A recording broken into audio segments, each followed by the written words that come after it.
अब कोई इस्तीफे पे साइन कर रहा है और बाद में लिख रहा है कि क्या मालूम मैंने पढ़ा नहीं। इस तरह से बोलकर वो खुद की कमजोरी क्यों बताना चाहते हैं। रही बात मीटिंग की, तो मीटिंग हमेशा बुलाने वाले ही धारीवाल और जोशी जी है। उस दिन भी उन्होंने बुलाया और बड़ा दिल रखना चाहिए।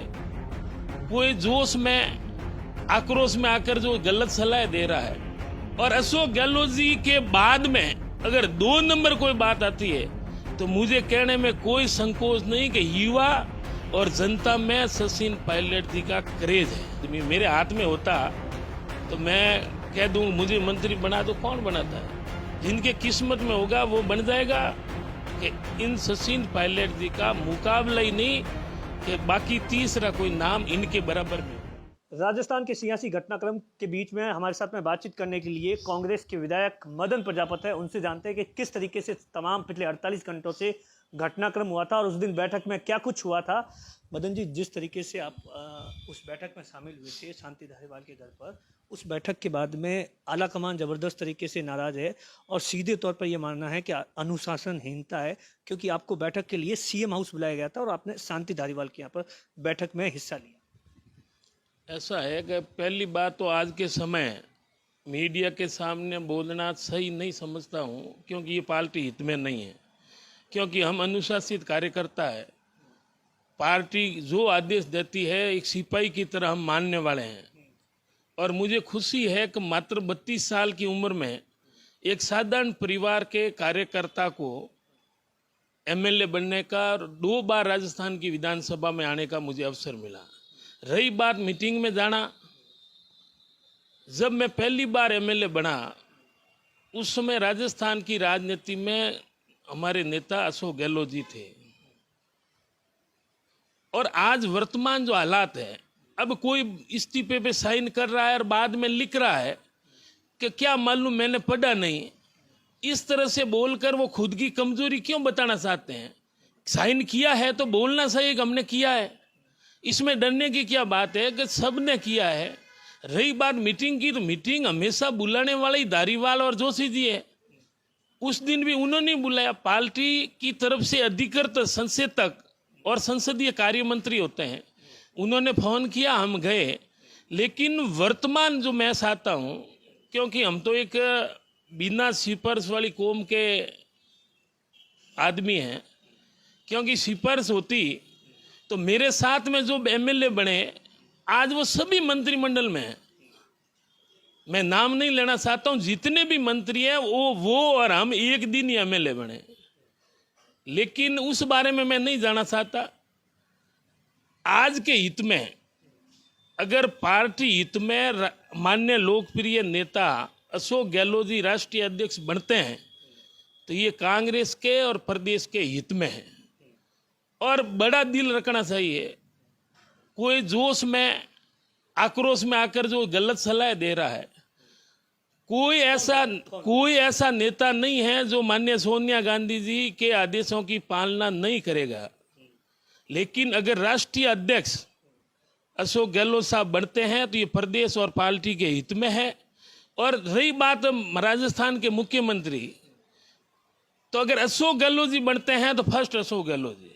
उसके बाद में जो ये बातें करते हैं, जनता में अशोक गहलोत जी के क्रेज का तो मुकाबला ही नहीं है।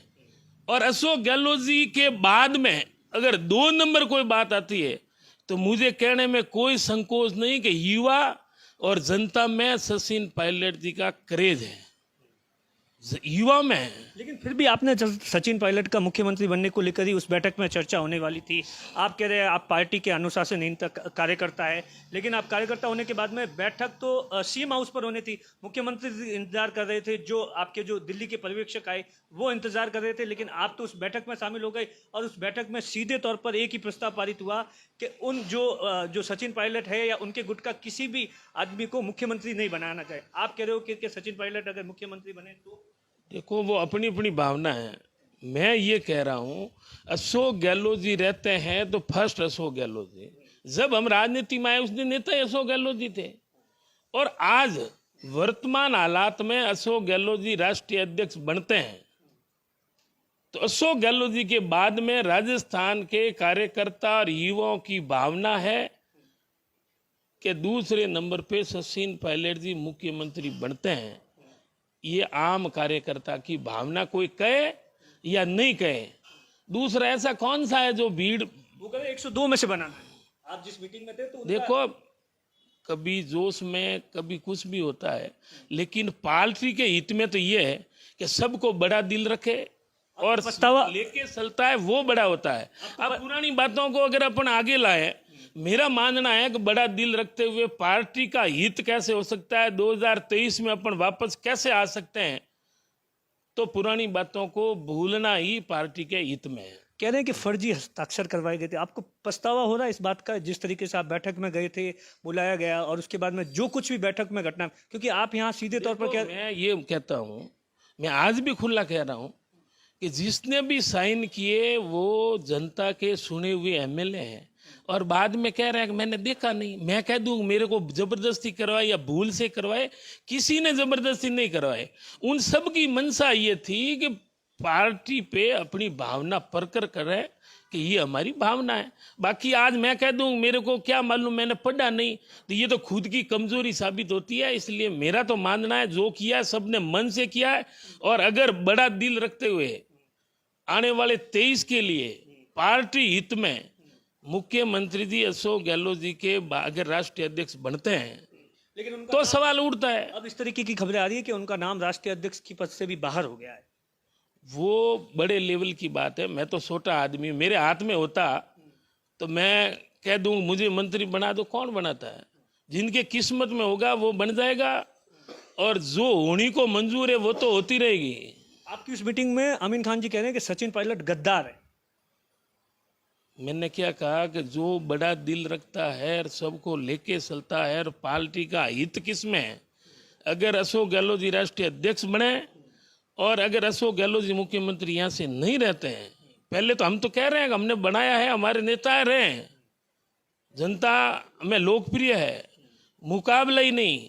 अगर वो राष्ट्रीय अध्यक्ष बनते हैं तो 2 नंबर पे युवाओं की भावना है कि इन सचिन पायलट जी का मुकाबला ही नहीं, कि बाकी तीसरा कोई नाम इनके बराबर में हो। सच्चाई तो ये है, बाकी भले स्वार्थ में मैं कुछ भी कह दूं।